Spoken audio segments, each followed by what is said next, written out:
So actually nagawan ko na ng video 'to before na kung saan yun nga, may mga gumagaya ng name ko, nagamit sa kalokohan like that.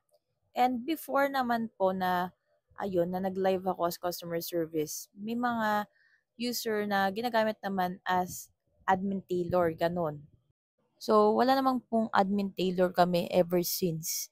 Kaya huwag kayong nagpapaniwala sa mga gano'n. Kunyari magpanggap, customer service like that. So huwag kayong magsusyunga-syunga.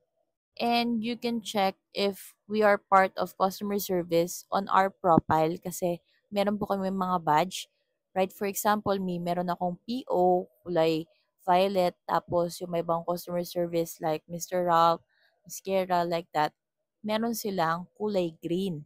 So, you can identify if this user po is part ng customer service. Yung iba naman po, nagme-message daw sa kanilang mga WhatsApp. So, dapat nga nagtataka kayo paano nila nalaman yung WhatsApp number ninyo.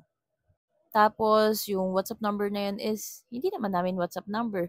Actually, my WhatsApp number is posted on Popo Live, on my other vlogs, and of course, on my moments sa Popo Live, makikita nyo po yun dun.